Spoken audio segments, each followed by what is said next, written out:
Finally চলে আসলাম তোমাদের কোয়েশ্চেনের answer নিয়ে। তোমরা আমার ভিডিও দেখে ইতিমধ্যে এত কোয়েশ্চেন করা শুরু করেছো প্লেসটা কোথায়। তো আমার আজকের ভিডিওতে ফুল ডিটেলস থাকছে, তার জন্য ভিডিওটা একদম লাস্ট পর্যন্ত দেখতে হবে। তার আগে আরেকটা কথা বলে নেই, শুধু আমি একটা রেস্টুরেন্ট না, দুইটা রেস্টুরেন্টকে রিভিউ করব যে কোনটা বেটার। প্রথম রেস্টুরেন্টটা হচ্ছে দ্য ফরেস্ট ক্যাফে, যেটার খাবার হচ্ছে একটু রিজনেবল। আরেকটা হচ্ছে আড্ডা রেস্টুরেন্ট, যেটার খাবার একটু এক্সপেন্সিভ। হ্যালো আসসালামু আলাইকুম, this is me Fatema Ahmed দিয়ে চলে আসলাম অ্যানাদার ঈদ আউটিং ভ্লগ নিয়ে। ডে 3তেও ঘুরতে গিয়েছিলাম, সেটা আর ভ্লগ করিনি, বাট আজকে ভাবলাম মাস্ট বি আজকের ব্লগটা তোমাদের সাথে শেয়ার করতেই হবে। এই যে এখন অলমোস্ট 3:30 বাজে, আমি একদম সুন্দরভাবে রেডি হয়ে গিয়েছি। লিটারেলি আমরা অনেকজনই যাচ্ছি, বাট আমরা আমাদের বাসা থেকে রিক্সা নিয়ে চলে যাব সুয়ারি ঘাটের ওখানে।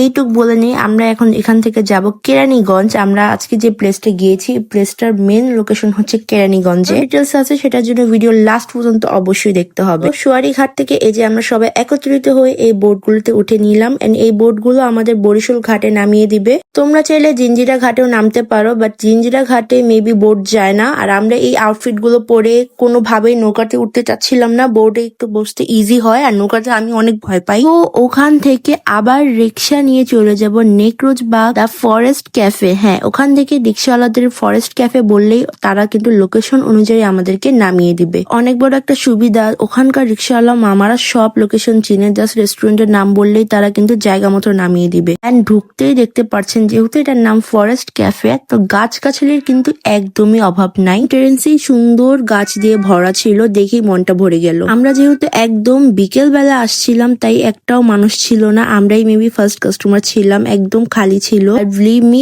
এই জায়গাটা সন্ধ্যা হলে লাইটিং এ আরো বেশি সুন্দর লাগে, বাট সন্ধ্যা পর্যন্ত তো এখানে থাকবো না, তাই আমরা দিনের বেলা চলে আসছি। আস্তে আস্তে দেখতে পাচ্ছেন অনেক মানুষই চলে আসছে। আমরা এই জায়গাটা বসে পড়ি। আর আমার আজকের আউটফিটটা কিন্তু আমার নিজে ডিজাইন করা। আমি এটা গজ কাপড় দিয়ে নিজে ডিজাইন করে টেলার দিয়ে বানিয়েছি। সো অনেকে আজ করে বলেছে আমি আউটফিটটা কোথা থেকে নিয়েছি। এন্ড এটা হচ্ছে পুরো লোকেশনটা এত সুন্দর, এত সুন্দর, একদম রিসোর্টের একটা ভাইবস দিচ্ছে।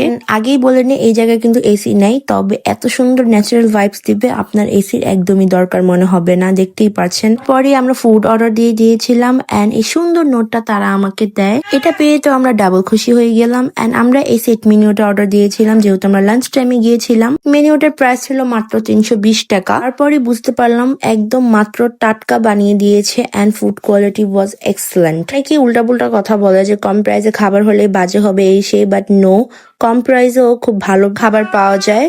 সেটা আপনার মেন্টালিটির উপর ডিপেন্ড করে, আপনি কিভাবে কি দেখছেন। আমার কাছে ফুডটা অনেক বেশি ভালো লেগেছে, এন্ড প্লেসটা খুব বড় না হলেও বাট অনেক সুন্দর একটা জায়গা, একবার ঘুরে আসার মতো একটা জায়গা। আর আমাদের মতো যারা একটু ট্রাভেল করতে পছন্দ করে, দূরে ঘুরতে পছন্দ করে, তাদের জন্য তো আমি এই প্লেসটা একদম সাজেস্ট করবো, একবার যেয়ে ঘুরে আসো। দেখতে পাচ্ছেন অলরেডি সন্ধ্যা হয়ে আসছে, এন্ড মানুষ দিয়ে ভরে গিয়েছে।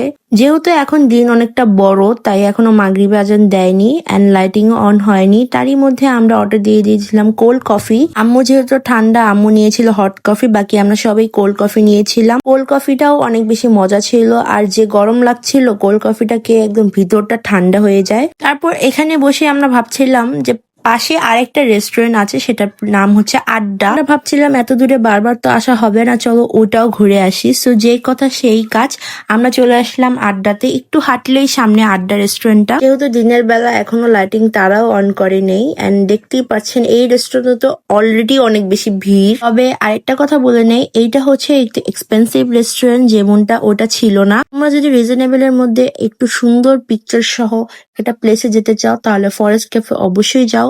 আরেকটু এক্সপেন্সিভ এর মধ্যে অ্যাস্থেটিক ভাইবস যেতে হলে আড্ডাতেও যেতে পারো, যেখানে মন মতো আড্ডা দিতে পারবে। রেস্টুরেন্টের এনভায়রনমেন্ট তো আমার অনেক বেশি ভালো লেগেছে। এখানেও গাছের কোনো অভাব ছিল না। এই জায়গাটা লিটারেলি আমরা 2 বোন মিলে এক্সপ্লোর করছিলাম, বিকজ এখানে চিপি চিপিতে সিঁড়ি ছিল, এন্ড উঠার জায়গা ছিল। সো আমরা ভাবছিলাম কোন জায়গা দিয়ে কিভাবে কই যায়। সো এগুলাই জাস্ট আমরা এক্সপ্লোর করছিলাম। এই জিনিসটা খুব ভালো লেগেছে। এটা একটা ছাদ ছিল, ওখানে আরেকটা ছাদ আছে, এই ছাদে উঠে আমরা আশেপাশে দেখছিলাম, বিকজ কেরানীগঞ্জের এই পাশটা কখনো আমরা আসি নাই। আমরা 2 বোন আগে আগে চলে আসছি বলে আমরা এক্সপ্লোর করছিলাম। সুন্দর, বাট প্লেসটা লাইক খুঁজতে অনেক আজব লাগে, মানে চিপা চিপা দিয়ে সিঁড়ি। হ্যাঁ, এসি আছে বাট অন না। হোয়াট? ইয়েস। এখানকার একটাই সমস্যা, আপনারা যদি লাইক কেরানীগঞ্জ সাইডে আসেন এসির সমস্যা ভুগবেন। এখানে most of the restaurant I don't know Y AC on থাকে না। তবে এই রেস্টুরেন্টে কিন্তু এসি রয়েছে, এটা তাদের আউটডোর সাইড এন্ড এখানে এসি অ্যাভেলেবেল রয়েছে। তাদের 2টা আউটডোর সাইড রয়েছে, অনেকগুলো ইনডোর সাইড রয়েছে। ইনডোরে অবশ্যই এসি নেই এন্ড ওখানে মানুষ খুব কম বসে, জাস্ট পিকচার্স ক্লিক করে, দ্যাটস ইন অল। একটু পিকচার্স ক্লিক করে আউটডোরে বসে পড়লাম এন্ড এটা হচ্ছে তাদের আরেকটা সাইড, অনেক বড় রেস্টুরেন্টটা। এখানে বসে আমরা কিছু একটা অর্ডার দেওয়ার কথা ভাবছিলাম, তাই ভাবলাম কি খাওয়া যায়। সেট মেনুটা আমরা ট্রাই করেছি, তো আমরা এখন অর্ডার দিয়ে নিলাম পিজা। কি পিজা অর্ডার দিয়েছিলাম সেটার নাম আমার মনে নাই, তবে চিজে ওভারলোডেড ছিল। পিজার প্রাইস পড়েছে 1250 সামথিং এন্ড 7% ভ্যাটও ইনক্লুডেড ছিল। 7% আর 5% ভ্যাট ইনক্লুডেড ছিল। প্রত্যেকটা সেট মেনিও কিন্তু 500 প্লাস, তো এইটা একটু এক্সপেন্সিভই মনে হলো, প্লাস ভ্যাটও রয়েছে। তবে খাবার অনেক মজা, এক্সপেন্সিভ হলো এখানকার খাবারও অনেক মজা। আমি একটা কথা বুঝি না, কেরানীগঞ্জের সব রেস্টুরেন্টের খাবারই কি এত মজা হয়? আমি এর আগে রামের কান্দা যতগুলো রেস্টুরেন্টে গিয়েছি, মোস্ট প্রবাবলি রেস্টুরেন্টের খাবার অনেক বেশি মজা ছিল।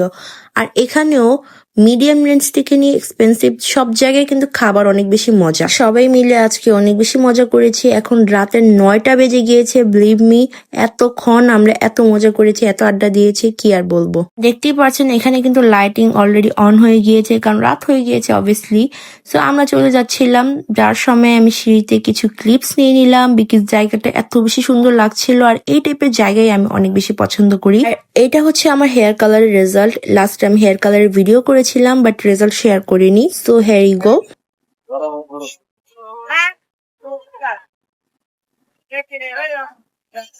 সো সো ফাইনালি অনেক ঘোরাঘুরি করার পর এখন আমি চলে যাচ্ছি। And I'm so tired. খুবই মনে হচ্ছে কি আমি এখনো বিছানায় যাই ঘুমিয়ে যাই। পেটটা পেট পুরো ফুল, প্লাস অনেক বেশি টায়ার্ড। মানে দিনের বেলা ঘুম থেকে উঠে বের হয়েছে আমরা। And আজকে আমরা এসেছিলাম আড্ডা অবশ্য আসিনি, আসছে আরেকটা, বিদায় নিচ্ছি আড্ডা থেকে। এখান থেকে আমরা এখন চলে যাব বরিশাল ঘাটের ওখানে। ফাইনালি আবার সেম বরিশাল ঘাটে এসে আমরা বোর্ডে উঠেছি, এখন বাসার উদ্দেশ্যে রওনা দিব। সেম ওয়েতেই বাসায় যাব যে ওয়েতে এখানে আসছি। এন্ড আমরা সবাই তো অনেক বেশি টায়ার্ড, কারণ সবাই আমরা সকালে উঠে রেডি হয়ে এখানে আসছি এন্ড সুন্দর ভিউ এনজয় করতে করতে এখন চলে যাব বাসায়। আর আমার আজকের ব্লগটা আমি এখানে এন্ড করব। সবাই অনেক বেশি ভালো থাকবেন, আল্লাহ হাফেজ।